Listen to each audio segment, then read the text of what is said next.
هتكلم عن نظام، في اللي بيقول عليه نظام المعجزة، وفي ناس كتير بتقول عليه خطر كبير. النهاردة هتكلم عن كيتو دايت. ايه هو وازاي بيشتغل وايه فوائده وايه اضراره، وهل ينفع لكل الناس ولا لا؟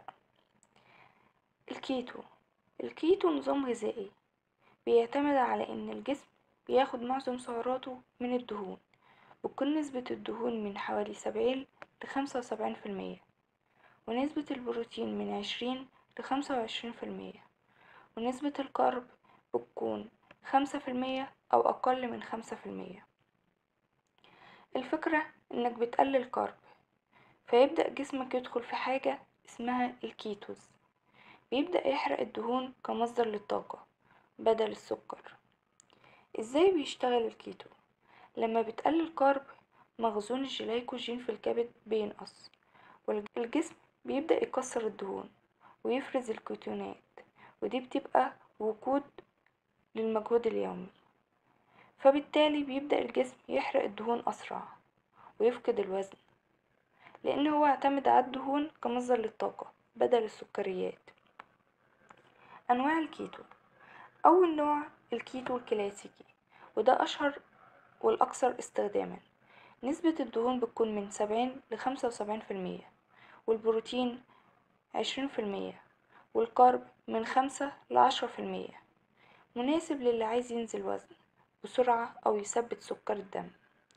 عيبه ممكن يكون صعب الاستمرار عليه لفترة طويلة. تاني نوع معانا الكيتو الدوري، عبارة عن 5 أيام كيتو ويومين أو 3 كارب زي الرز أو البطاطس. مناسب للرياضيين والناس اللي بتلعب جيم وكمال الأجسام. عيبه اللي هو محتاج تنظيم دقيق جدا علشان ما تزودش في الكارب. تالت نوع معانا الكيتو المستهدف، ده بتاخد فيه كمية صغيرة من الكربوهيدرات من 20 ل50 جرام قبل التمرين، وده علشان يعطي طاقة للتمرين من غير ما تطلع من الكيتوز لفترة طويلة. مناسب للناس اللي بتتمرن كتير لكن مش عايزة تعمل كيتو دوري.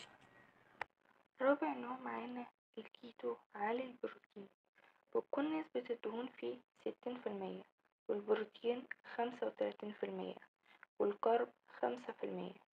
مناسب للي عايز يحافظ على الكتلة العضلية أو اللي عنده نشاط عضلي عالي. عيبه لو البروتين عالي جدا ممكن يرفع السكر في الدم، وقتها هيخرج من نظام الكيتو. خامس نوع معانا هو الكيتو النباتي، ده بيعمل بنفس نسب الكيتو العادي لكن من غير لحوم.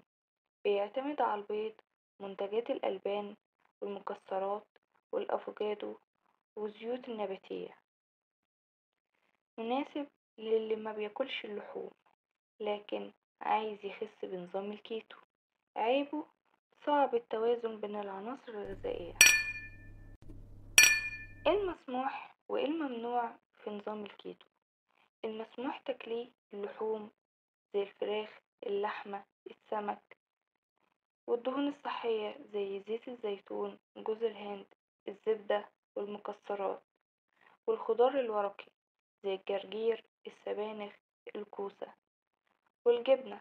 أما الممنوع في نظام الكيتو زي الخبز أو الأرز أو المكرونة والبطاطس والبطاطا والفاكهة كلها تقريبا ما عدا التوت والفراولة بكميات قليلة، والحلويات والسكريات طبعا. فوائد نظام الكيتو: نزول الوزن سريع، تحسين مستوى السكر في الدم، تقليل الشهية بشكل طبيعي، ممكن يحسن من تركيز المخ والطاقة لناس معينة. أضرار نظام الكيتو: بيبدأ يظهر بعض الأعراض زي الصداع، التعب، الإمساك أول أسبوعين بسبب العناصر الغذائية نقص العناصر الغذائية زي الفيتامينات والمعادن، ارتفاع الكوليسترول لبعض الأشخاص، صعب الاستمرار عليه لفترات طويلة. وطبعا الكيتو ممنوع تماما للحامل والمرضع ومرضى الكبد والكلى، إلا في حالة واحدة بس تحت إشراف طبي. في بعض النقاط هتساعدنا لتجنب الأضرار والمخاطر زي شرب المياه والاعتماد على الخضار والدهون الصحية مش الدهون الضارة. لو لسه مشتركتش اشترك في القناة عشان هنعمل وجبات يوم كامل لنظام الكيتو، وهنشرح مع بعض الأنواع المختلفة من الأنظمة الغذائية. ولازم تعرف المفتاح الحقيقي للنجاح هو الالتزام بالنظام اللي يناسب جسمك ونمط حياتك.